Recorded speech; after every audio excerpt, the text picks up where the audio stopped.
What is up, ladies and gentlemen? Welcome to the PRP Roundtables. Today is episode 4, Decolonization and Western Chauvinism. I'm pleased to be joined here today by comrades FEK, comrades Scott from Vermont joining us again, and comrade Chris. So how are y'all doing today, comrades? It's going pretty good. Glad to be here. Yeah, doing great, comrade. Thank you for having me. Pretty good. Awesome. So today's topic of conversation is decolonization and defeating Western chauvinism.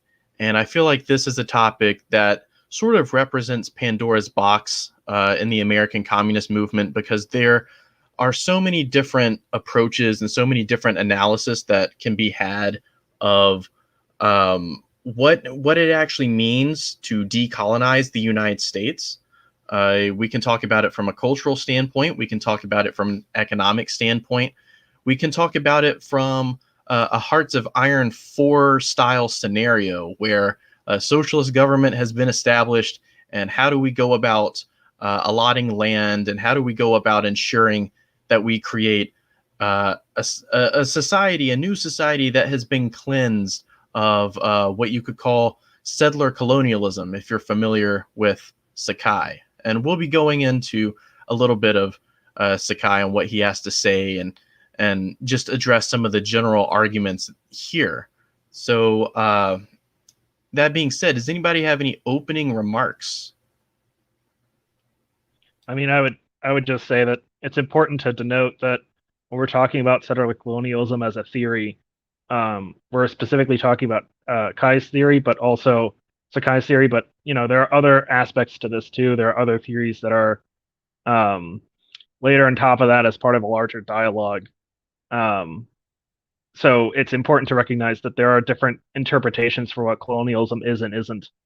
And I don't think it'd be fair to say that this is going to be a complete comprehensive discussion on either Sakai's theory or the other, or any other theory, or whether or not it's inherently superior or flawed. I don't think we can do that entire conversation here tonight, but we are going to be talking about those ideas. I think that's fair. Yeah, I think I think one place to start maybe just to define what we're talking about as far as decolonization goes. So I guess I wonder from anybody here, like, how would you go about just defining this as a thing? As decolonization or settler colonialism? Decolonization specifically. What would we define that as? Oh, I would define decolonization as the process in which, as a political process, in which the plurality of nations is allowed to gain political and economic autonomy within an existing nation state. Because oftentimes imperialism masks the various nations that exist within the popular or the dominant ethnic cultural phenomenon that is a nation state, a modern nation state, especially the imperial center. Decolonization is allowing the political and economic equality of the various nations inside of a particular nation state to have political and economic autonomy. Right. So, yeah, I guess, I think one of the reasons you were maybe wanting to talk about settler colonialism, or colonialism specifically, first is because I guess decolonization is kind of assuming that you are dealing with a colonial situation of some type. So I guess I'm wondering, like, what do you think about, like, what are we facing here in America now? Would you consider that a form of settler colonialism, or would it be something else? So I would consider it the modern existence of imperialism. It would be state capital built into monopolies which currently uphold capitalism as a system. I don't know if it could be described adequately as vestiges of the colonial past at this point, because the United States has become its own imperial center. And the United States has also devised a globally encompassing system, whereas the originating system, the British Empire, was an insular system. It did not have what we would call neoliberalism or free trade. They operate under mercantilism. So it's a fundamentally different character. We're operating under the age of imperialism. We're operating under late stage capitalism and monopoly capital specifically. We're operating under large economic constructs that have global reach, not just hemispheric or insular reach inside a dedicated economic system. And we're also at the imperial center. We're no longer at the imperial periphery, and we're no longer just a subservient part of a larger system. Yeah, I think that's a great answer. Go ahead there, Danke. That put it pretty well. I feel like to compare America to a settler colonial country, considering its modern economic context, is to ignore the fact that America really does exist as the imperial core of the world. But also you can point out how historically, I would argue that America was founded as a colonial country, that it was founded as a white supremacist nation. And of course, the idea of what constitutes a white person changes over time. But I feel like the core nature of the United States and what you can consider to be, American patriotism now ultimately is something which strives to uphold that sort of white supremacist ideology. Oh, absolutely. And it's actually important to recognize they go hand in hand, given the imperial doctrine of manifest destiny and the Monroe Doctrine. So it's important to recognize that there are distinctly American aspects to this, that there's an enduring character to imperialism, which is genocidal, which is inherently based on ethnic cleansing, which is inherently based on white supremacy. That's absolutely true. And we did certainly inherit that from our parent imperial system. But to ignore but what I'm saying is you have to look at these things as a synthesis of the previous imperial system and the domestic needs of the capitalists synthesized into a new imperial core. It's not that it's one or the other, it's that one is based on the other. Remember, it's a dialectic analysis. So you have the premise of the British Empire, and you have the antithesis of American frontiersmen who wanted expansionism, who wanted new markets, who wanted control over their own markets, and that dynamic of also the bourgeoisie asserting themselves over the feudal, which had not been totally removed, and in some ways still has vestigial amounts in Britain today of the feudal system. So there's actually an excellent book talking about how the class and economics of the United States after the Revolution almost immediately changed from a largely feudal system to a modern bourgeois class dynamic. And there were substantial economic changes that happened with that, but it was part of the consolidation, in my view, of the imperial core. So absolutely, there is a inherent white supremacist mix in there, but as part of the premise that was started under the imperial British system, and which was synthesized as part of the antithesis, as part of the American Revolution and manifest destiny after British influence was removed, that became a new part of the new imperial system in the imperial core that is now the United States.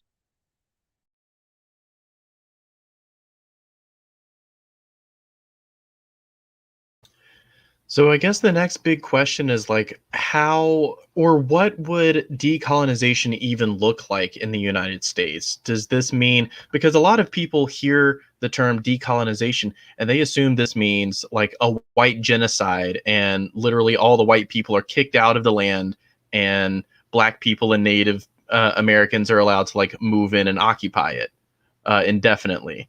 But I feel like the actual reality of what decolonization would look like in the United States is a far cry from what is often imagined, especially in that case. Right. And other comrades can comment this if they want, but part of that is the imagined, the imagined revenge fantasy that white supremacists themselves think about, that we did this to them, and so because it's a battle of races, it's a battle of ethnicities and their idea, a battle of culture and their ideas. It's a fascistic idea, a reactionary idea. That the fact that that happens means that the only possible future for decolonization is white genocide, as he said, as the sort of revenge-taking fantasy that they hope to avoid. And it shows how deeply seated these ideas are into the popular consciousness for that to be emerged as the idea. If you look at actual decolonization, however, in much of the former colonies around the world, especially during the period of socialism with the Soviet Union and other nations, what it actually means is self-advocacy and consolidation, political autonomy, and economic control over the means of production.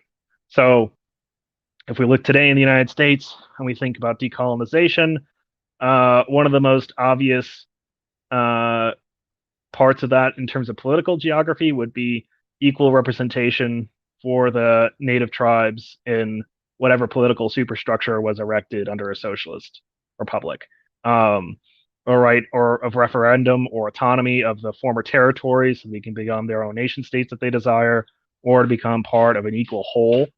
That's a critical part. There's an important analysis that needs to be made on the United States in terms of why it had territories, why it had colonies, how many colonies and where they were, what were the significance of them, especially in the late imperialist model. I think it's important to recognize these colonies serve as repositories for capital for the ruling class, as they always have, whether they be in former markets or in the modern term as largely just unregulated bank accounts. But it shouldn't ignore the actual economic extraction and occupation of those territories and of those individual nation states inside what is now the United States. Yeah, I think that last part is important. And I guess like to maybe give a historical example so we can have some type of, because we don't want to try and predict what it would exactly look like. And I think a large part of this is self-determination. So, us sitting here, us four, obviously we couldn't describe that. But I guess for a historical example, this did happen in the USSR. I guess I'm thinking of, I believe, Finland, they decided they didn't want to be a part of it. So, that they went their own route. I guess another example is something like, I know in China, they have autonomous regions, and they're in the National People's Congress. They can, they have different, I think they fell out there. But yeah, in China, in the National People's Congress, the different minorities, they have representatives and they have leadership.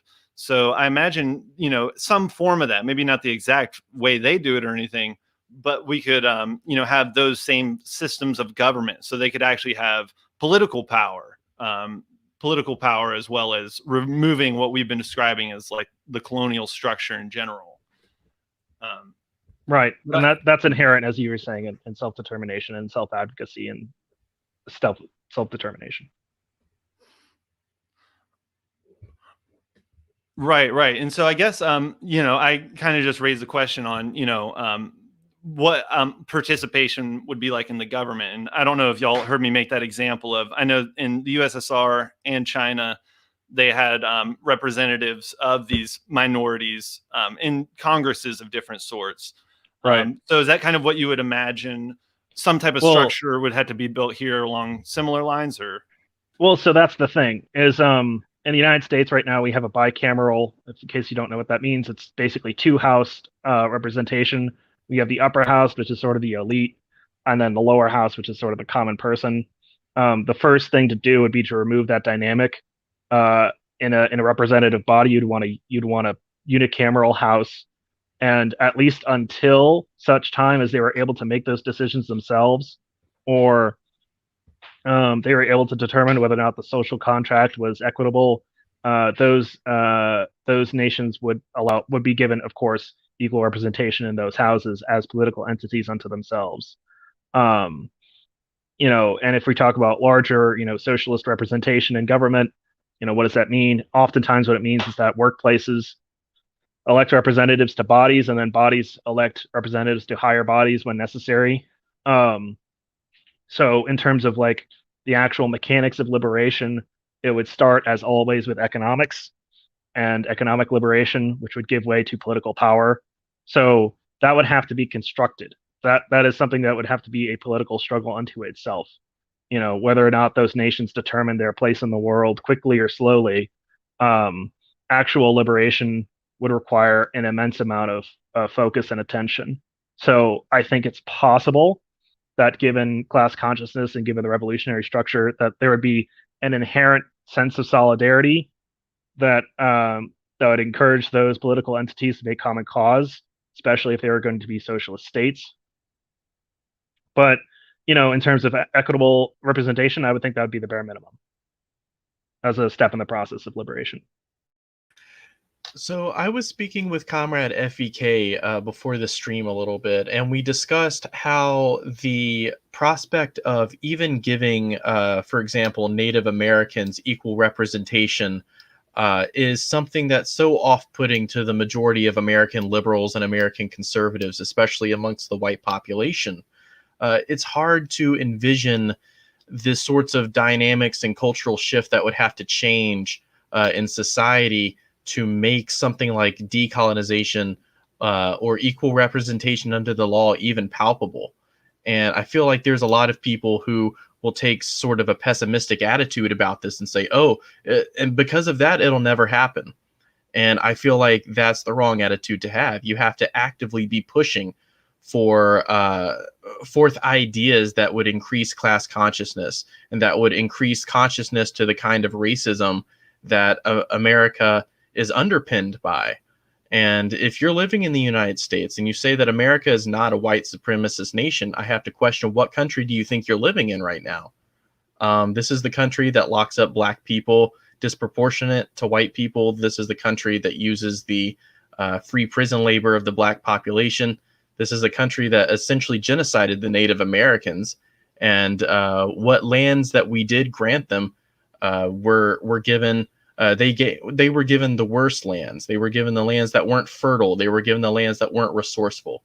So in the pursuit of capital, America has sort of adopted this manifest destiny. And I'm glad that Comrade Scott pointed that out, because manifest destiny never stopped. It's just being applied abroad now. It used to be from sea to shining sea, but now it is America's influence, America's dominance all over the globe. Right. And I think it's actually important to deconstruct that a bit, because it's important to notice that manifest destiny is really, as if we're going to call it an ideology, an ideological tendency inside the United States as a hegemonic thing, we need to actually describe it as American exceptionalism. That's the ideology. And then it has these different tenets to it. It started off with manifest destiny, and I think it continues to the modern day as manifest destiny, as exemplified by the territories and their relation to the federal government. But there are other parts to this too. There's America's perceived role in the world as the world's policeman, as the guardian of this economic system under Bretton Woods Agreement and the Washington Consensus. There's important aspects to this, but American exceptionalism is all parts of life. And just to go back briefly to what Comrade Dinky was saying about the issues with regards to Black Americans and imprisonment, it's important to also note that in the United States, if you are a convicted felon, you are denied the right to vote. So it's not just that the conditions resemble chattel slavery; it's that the actual political condition resembles chattel slavery. It's a way of detoothing or removing the various gains made by ethnic minorities inside the United States over the centuries. It's the attempt to undermine every semblance of rights. The half-baked treaties that were given to the natives as this one-sided deal, the expansion of markets and the seizure of resource-rich lands and the disposal of these people onto inherently resource-impoverished land with lack of attention, lack of responsibility as an excuse to allow them to have local autonomy and to make a mockery of that. I mean, it's really important that we understand what this means, and it actually can help us envision what an equitable solution would be like. And there's a lot of talk about reparations for slavery. There's a way we can do that in an equitable and full manner through the tax system. and there are economic mechanics just similar that we can use to re-enfranchise the ethnic minorities, the tribes, the various Native Americans, Native peoples, First Peoples throughout the United States. So we shouldn't think of this way in terms of binary. We need to deconstruct the dynamic the reactionaries have put out, where it's, well, it's either the locals, it's either the First Peoples, or it's, and it's white genocide, or it's the whites in charge of the country that they helped build, and et cetera, et cetera. We need to deconstruct that. And part of the way we can deconstruct that to make it more understandable, to build class consciousness, is to say, look, this is not a binary solution. It's not an either or. It's a common building. It's a common community we must build together in order to effectively administer and build socialism. So that sort of leads nicely into the next general topic of this discussion, which is, what would happen to America? And I say America very loosely here because a lot of people have different ideas about what America is. But people may specifically wonder what will happen to the United States of America if we allow the indigenous tribes to have their land back. If there's such a thing as like a black nation that can be constructed anywhere in America, where would that be? And and a lot of people really what am I trying to say? A lot of people get scared when they envision the end of the United States of America and the end of the American empire. And they assume that this means death, this means destruction, and this means like genocide. And really, I feel like there could be a peaceful way to see the dissolution of the American empire that would result in the liberation of all of these oppressed nationalities. And it wouldn't result in the white genocide that all these reactionaries seem to think is going to happen. Right. So part of that discussion, we need to separate out the concept of violence and retribution from liberation.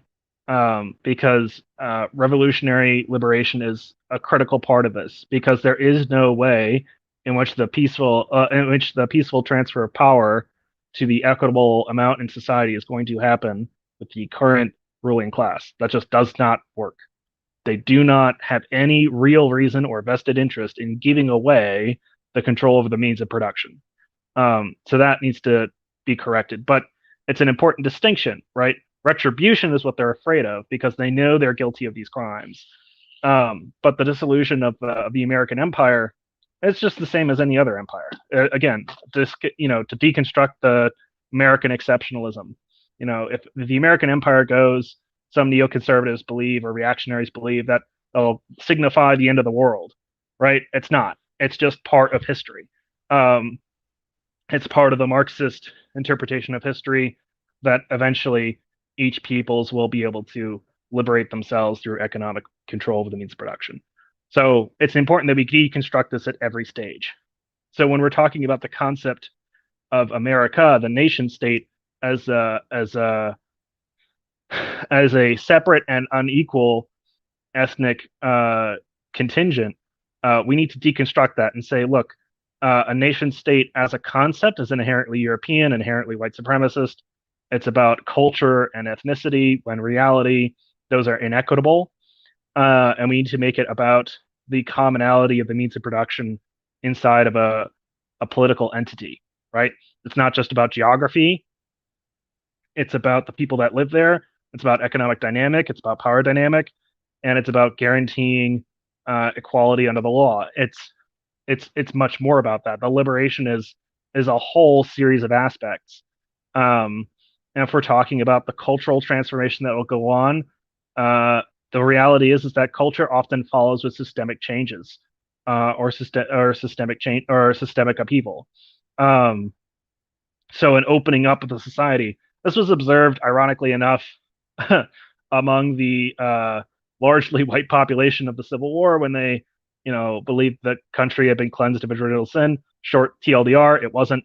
But there was this brief moment of euphoria and brief, revolutionary cultural upheaval that led in turn to the demands of the late 1800s and the economic demands for economic equality after the monopoly capital began to emerge, after they realized well, that wasn't going to be the last fight against capitalism.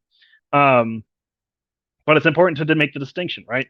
It's not about retribution, it's about common liberation, right? It's not about revenge and bloodlust. These people are not animals. This is about genuine equality under the law and self-determination and the rights of nations. Yeah, I think those are good points. I mean, I know the way we've described it so far, it seems like, first we talked about the economic side, possibly like reparations and such. Then we talked about the political side, what kind of form of government would include these the leaders of these different nations. But I know that one aspect that a lot of people focus on when we're talking about decolonization is the land aspect. And I think even Danke, you were talking about how Malcolm X, I think you said he was emphasizing this. So I guess I'm throwing out the question. I mean, how do y'all see that? Is this going to be something where we're going to, I know some people have suggested different things, possibly looking back at the old treaties that were broken and finally falling through on those, or listening to, the leaders of these different communities and seeing what they are actually envisioning themselves. But how are y'all envisioning that?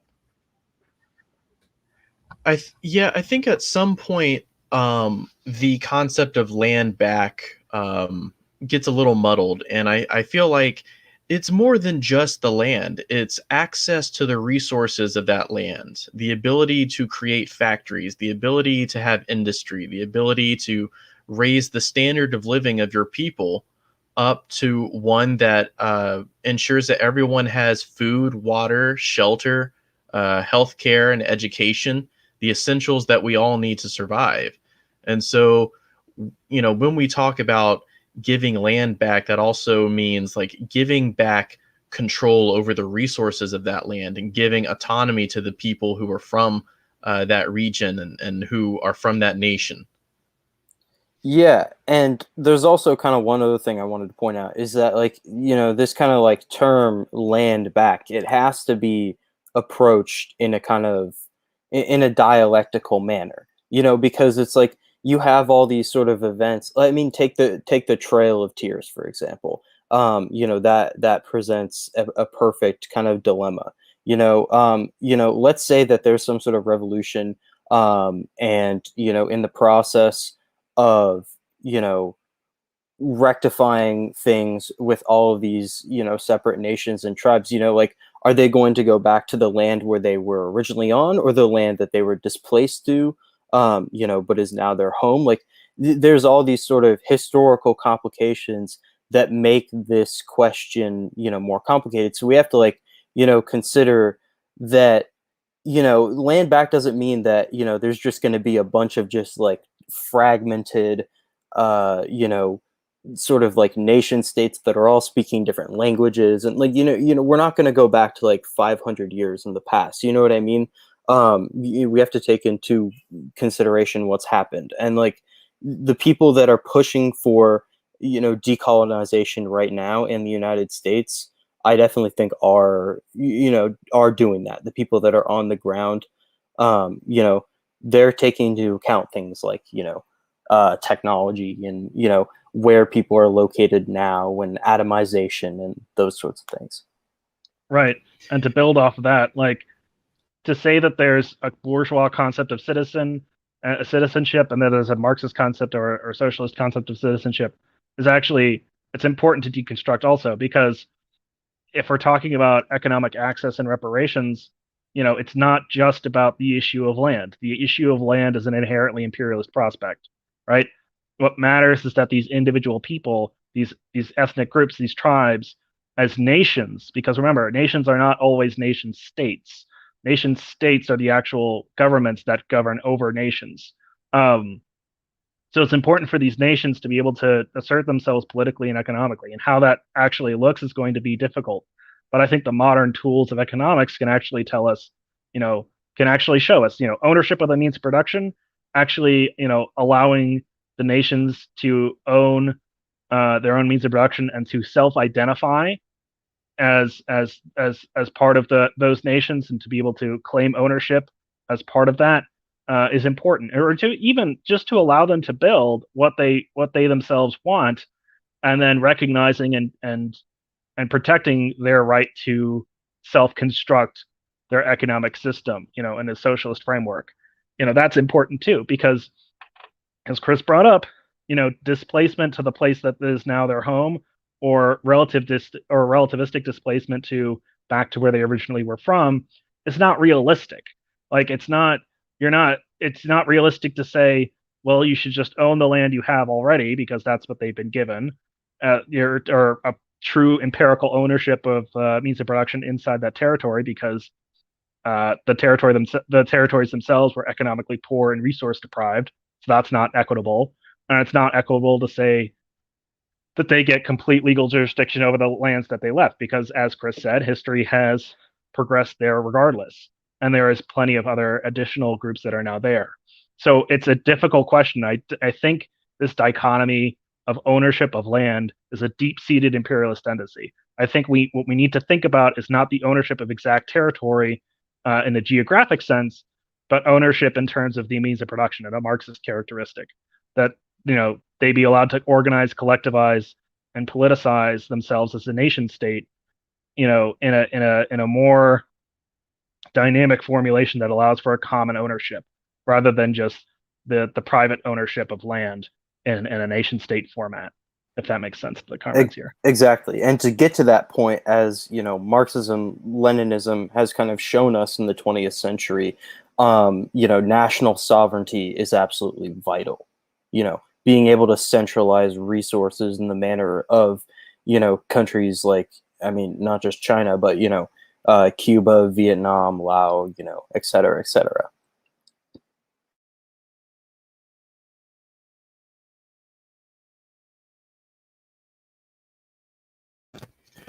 Yeah, I also feel like it's important to take inspiration from what like Black nationalist leaders like Malcolm X and Fred Hampton and others have to say about the role of what would constitute a Black nation in America.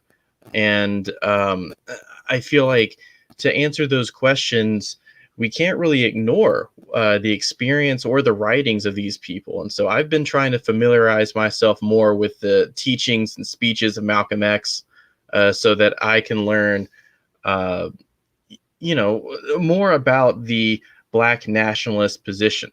I feel like it's sort of a topic that a lot of Marxist-Leninists just like to glaze over and look over. But I didn't know if anybody here wanted to really talk about that. Yeah, and I think one thing that's also really important to consider about that is, I think we've all kind of seen there's been this really cool kind of rediscovery of the rich tradition of communism and Black nationalism.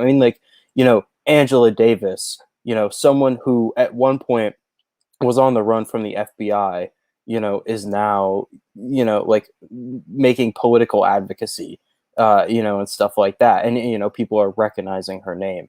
But, not only that, you have people like Fred Hampton, you have, Judas and the Black Messiah, the recent biopic that came out about him and the Chicago branch.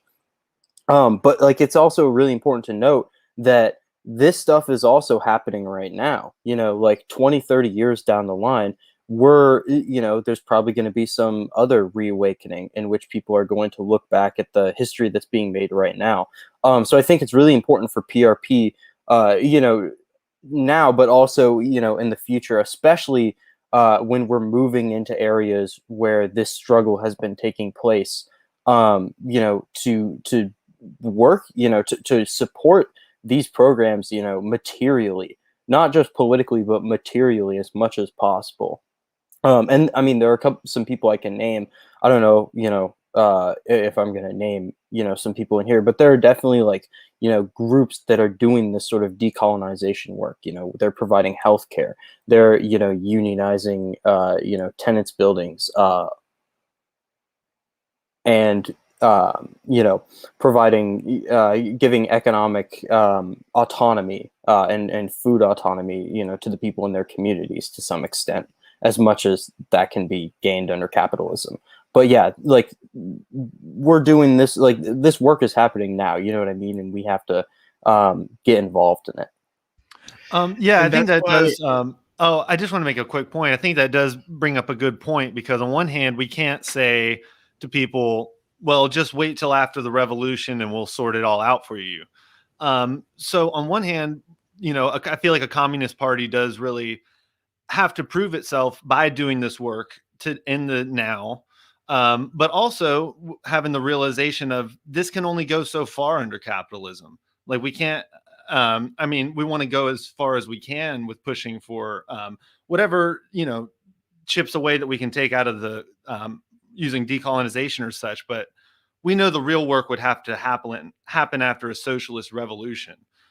So I guess my question is, what type of work, would you imagine a communist party doing to start on that in the here and the now, to at least get things started in that direction? Right. So I think we already kind of touched on this a bit. To make it more explicit, though, class consciousness and building this community so they can have the same kind of economic advocacy and control over the means of production we want in other places. So when it comes to like the buildup of the revolution towards the crisis of dual authority, when we talk about ethnic minorities, we have to literally work side by side with them, and to try to build up the exact same amount of worker control over the means of production as we had in any other white workplace or any other part of the country, right? So unionization for the workplace, the election of delegates, the establishment of workers' councils or Soviets, and the allowance of self-advocacy in those Soviets, and that is the mission of a Marxist-Leninist party, is to build up the political voice of the proletariat. So that has to be equitable. It can't just be, in one segment of the part of the country. It has to be throughout all these different nations. Otherwise, it's gonna backlog the work until the actual revolution has commenced, and then we have to deal with all the fallout of having to construct this and be considered co-opting the individual struggles of the nation states, of the individual nations inside the United States. So it's important to do that. So, for example, and this is actually a great example, in the former Peace USA that we were part of, one of the things they often did was they would establish multi-state clubs and try to aggrandize the work rather than trying to localize it in terms of the workplace. And they would ignore the territories. They would ignore equitable buildup of the political class consciousness and the activity of the proletariat inside the territories, the periphery of the empire, which I think is wrong.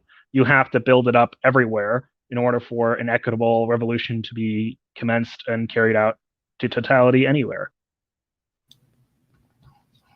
That's a very good point. We are joined by Comrade Edric now. Welcome, Comrade. Sorry that you were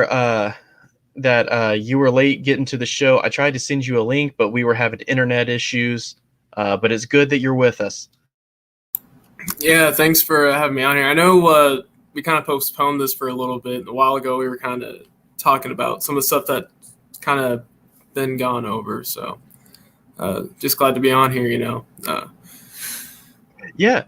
So I guess I'll just sort of open it up with this question, everyone. How do we as a party avoid being a party that is completely dominated by whiteness? And I don't want to speak from, I know we can, several of us here could probably speak from experience with this, but, we've been parts of organizations that are well-meaning, but they're completely dominated by white voices and white individuals, and they don't give Black people really the time to speak and the time to have their own voice within an organization. So how do we as a party avoid that? How do we recruit people from different communities? And how do we ensure that we avoid white chauvinism as a communist party? Well, I think something that could possibly be done is have a bit of a Soviet system. This is definitely something we talked about before. So Vietnam, they kind of have, within their unions, they have these kind of counter power structures. So they have something like women's Soviets and people that would be of an oppressed group, they have these Soviets to kind of give them more backbone in society. And I think within the party, we need to have a similar structure like that, if that makes sense. And that way also Black people, we can have more of a voice for more Black nationalist goals, if that makes sense. Yeah, Comrade Edric, I think what you're referring to, and at least the party structure, is the commissions, of advocacy and policy. That's that is the party structure. And it's unfortunate you weren't heard earlier, but that's exactly what we were talking about, is dedicated Soviets at the political level for ethnic minorities and representation and advocacy. But because you weren't here for that discussion, I actually like to know what you think of the two different theories. The Black Belt hypothesis is proposed in the early 1930s, or as more of what you were talking about, which is the Soviet model of oblasts and autonomy at the council level. So when you say the Black Belt, you mean kind of in the South, kind of making that like New Africa? So Right. Like yeah, that hypothesis. Right. That was put forward by Foster and other comrades. Yeah. Something like the Black Belt, as good as it sounds, it gets pretty tricky, especially since so many Black people after, this was during, World War II and a bit after, where a lot of Black people moved out of the South. So that's how you got these huge Black populations in parts of California, like Oakland. Then you see a lot of this stuff happening in Harlem, So now we have all of these cities all around the world that are full of Black people, and sure, there's still a lot of Black people there, but proposing to have a Black Belt, again, it's super tricky. And me, I feel like I can't really have even as a Black person, I can't have a solid opinion on that. So I'm not too set on it. I think having more of a Soviet system, what I'm thinking right now, would probably be preferable. Right. And, you also brought up something kind of interesting there, like that also kind of reminds me of this idea of like, forms of struggle, including class struggle, but like other forms are going to continue, under socialism and communism. It's not like, those are going to be some sort of like utopian systems, but within a dictatorship of the proletariat, that doesn't necessarily mean like, there might be some tension, between the masses and the state. But the idea is like, there's now suddenly room, for more struggle to occur,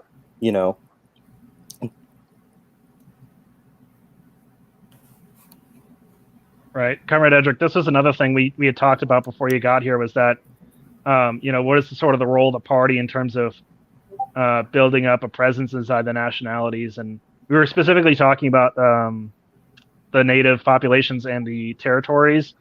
But in terms of just building up a legitimate presence inside the struggles of the oppressed nationalities, what do you think would be like the appropriate tactic? Like, would it make sense to wait until after the revolution to try to build up a more Soviet-style presence and to grant autonomy, or would it make more sense to sort of advocate for those policies beforehand and sort of more universally as part of the revolution?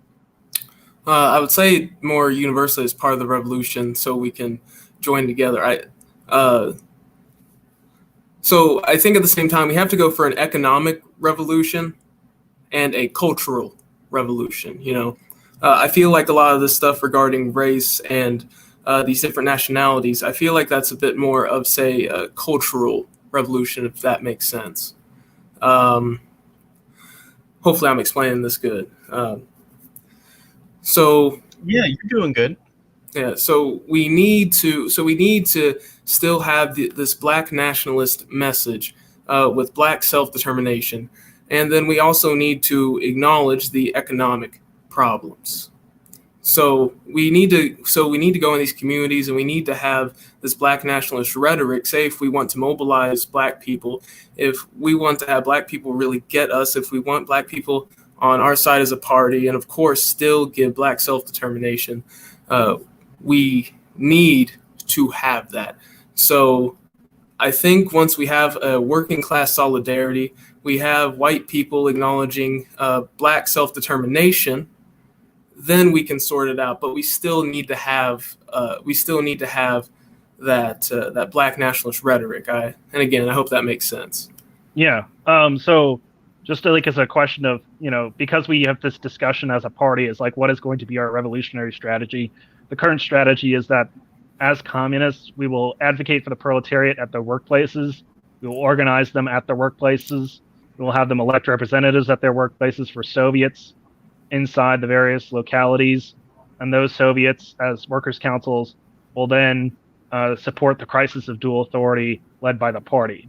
Does that dynamic sort of fit the bill, or does it need to be altered anyway? But it sounded like you were supporting the Soviet model as it started. So, yeah. Does that follow or not?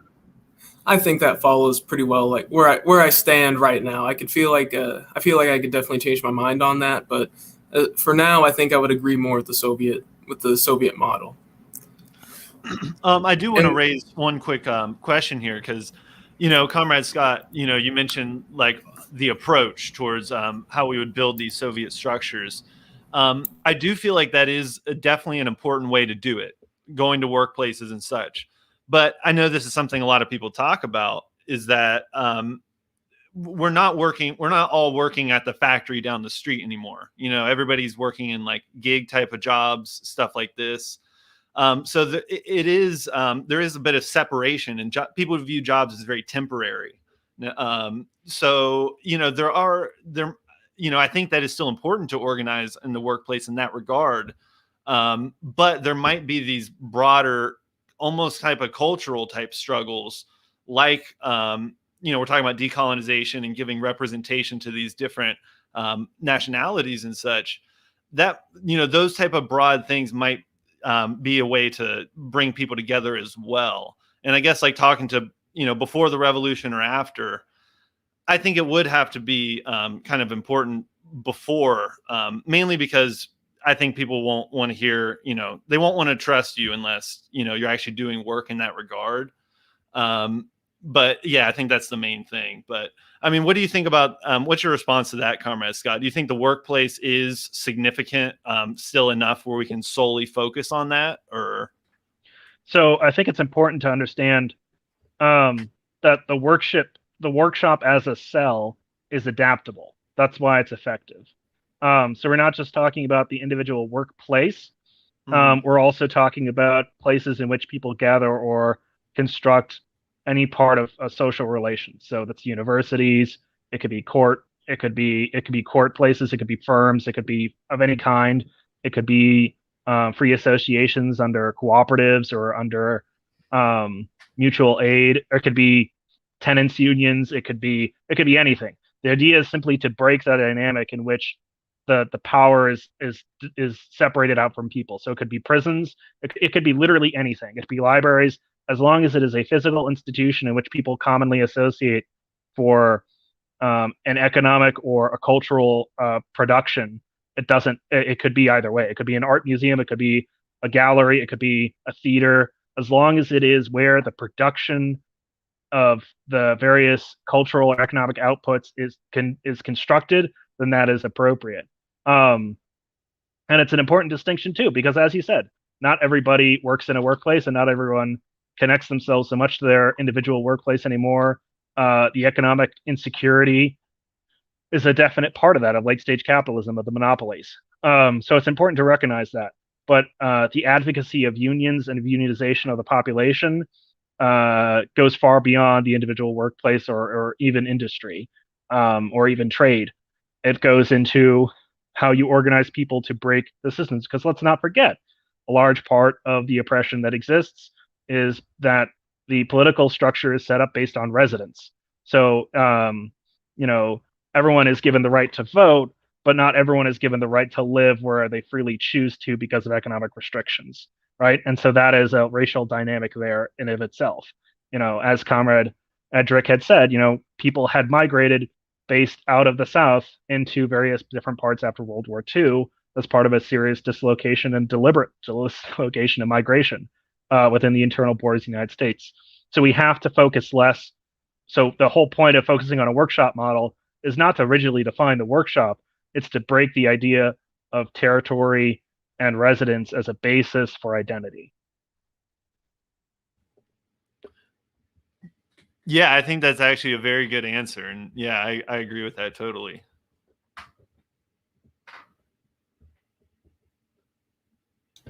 So, one thing I think would be helpful is to find local issues that you can fight for. And so that way we can tie the struggle of the party into the struggle of our local communities. That way we can really take a vanguard role and not, be a role play group like, admittedly, a lot of these organizations are out there.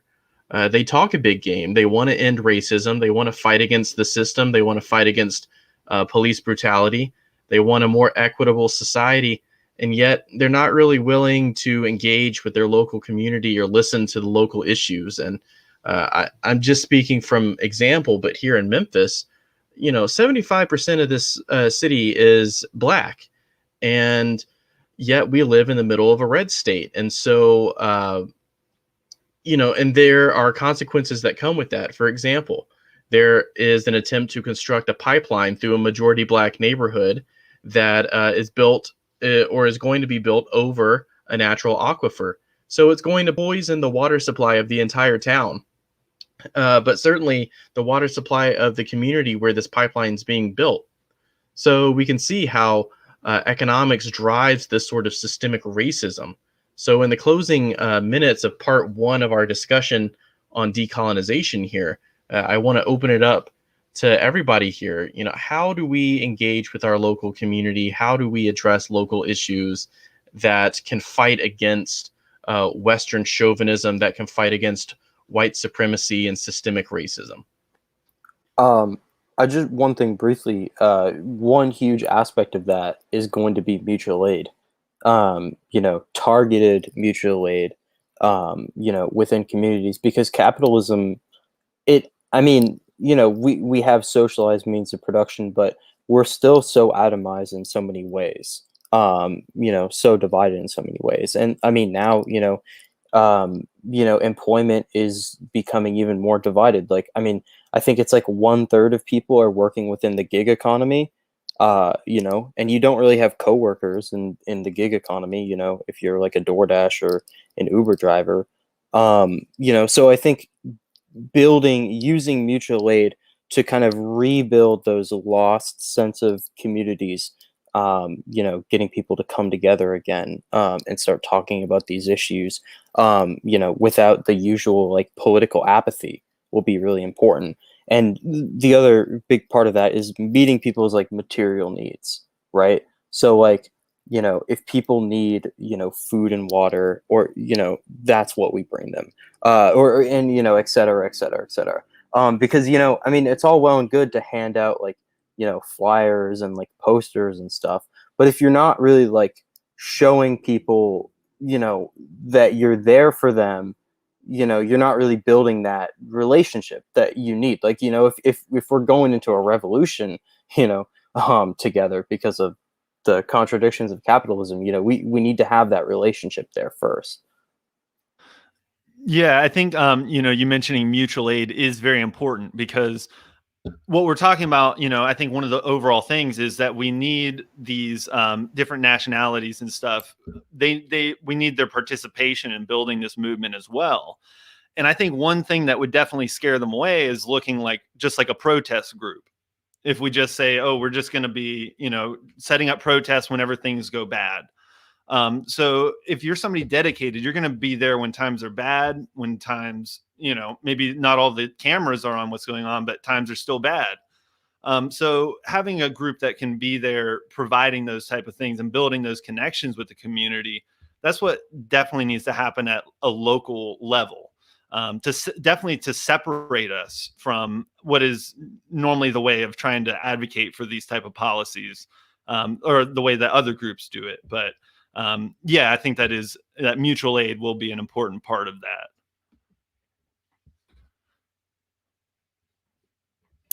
Yeah, in regards to mutual aid, a lot of it has to be so a vanguard, for example, it cannot be alienated from the people, and mutual aid is definitely one of those tools. And I hate to call it a tool because it's just something that people need to survive.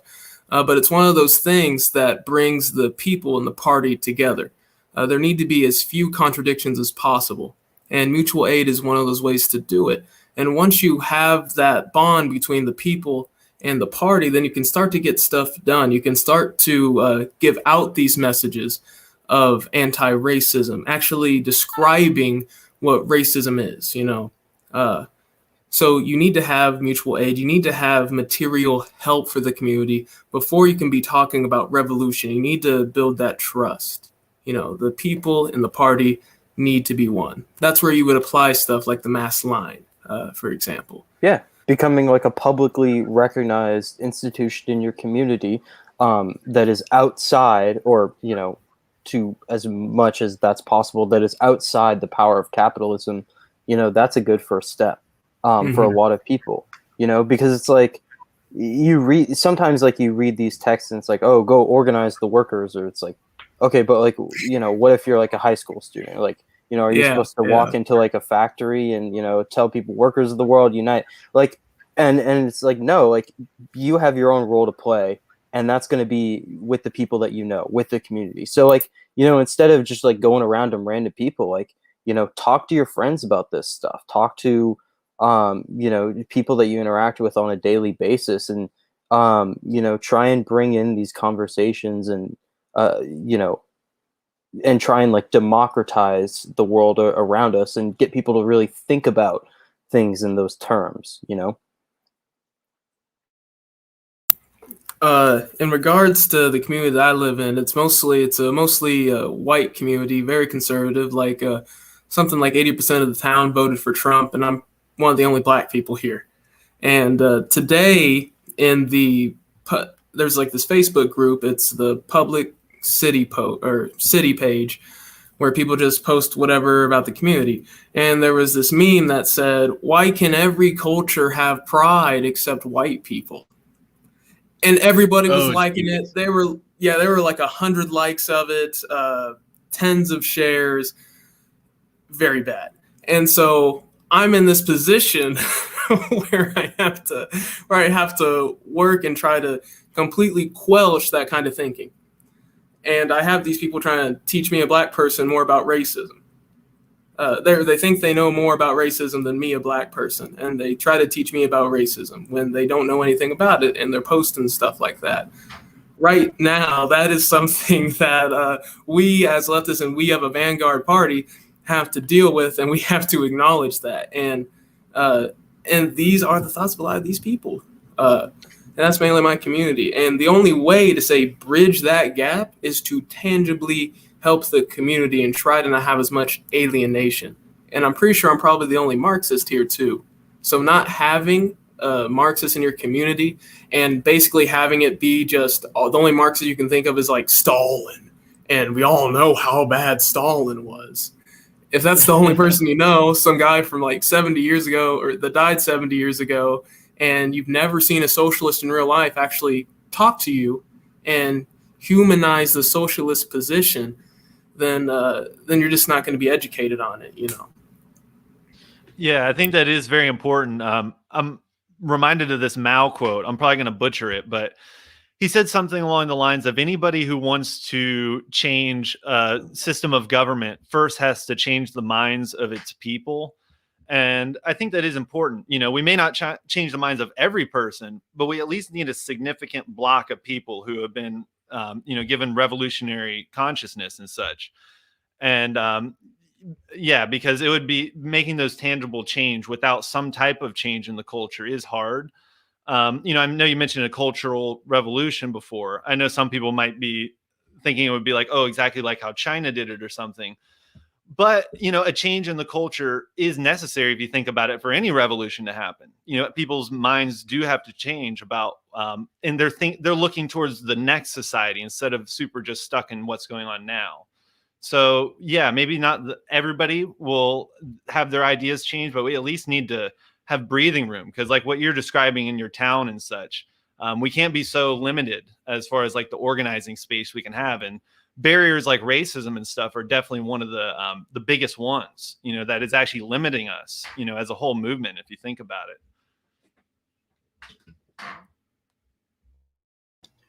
Yeah, it really is ingenious. It's as ingenious as it is disgusting how the ruling class, the capitalists, have managed to divide the working class in this country based on, uh, their concept of race. And so it's interesting to see how when we come together, when we embrace class consciousness, we're having to cast off those reactionary elements of society that want to cling to this colonial structure. They want to cling to the imperial structure because they feel like they have some sort of a vested interest in maintaining this white supremacist structure. They may even argue that it's, according to them, it's not a white supremacist structure. So there are multiple levels and multiple depths of uh, Western chauvinist propaganda that we have to get rid of and we have to peel apart. And for some, it's like an onion. There are multiple layers of bullshit that you have to sift through and that you have to be willing to meticulously cut out.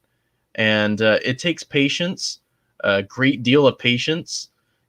Try talking to a conservative in the deep South or a conservative in Edric's hometown, and for more than 15 seconds, and see if it doesn't try your patience. But that is the burden of those who want to encourage class consciousness and who want to encourage revolutionary activity. Yeah, I think that's a good point. I know we hit the hour mark here. I didn't know if anybody had any more thoughts or if we wanted to close on that note.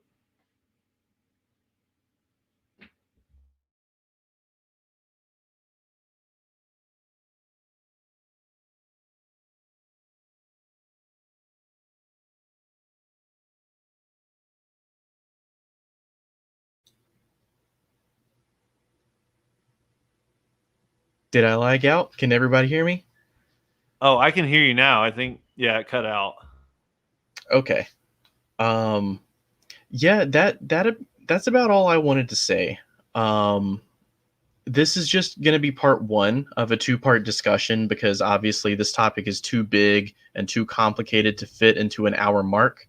I also see we lost Comrade Edric. Everybody's getting dropped. The internet is collapsing around us at exactly the hour mark, ladies and gentlemen. So that's all to say that stay tuned for next time, and we will have another hour to talk about this topic, about this discussion, and hopefully our internet will be better than it is this time. But yeah, if there's no other closing comments, I think we're good just to leave it at that. Sounds good to me. All right. Peace, everybody. All right. Peace out, everybody.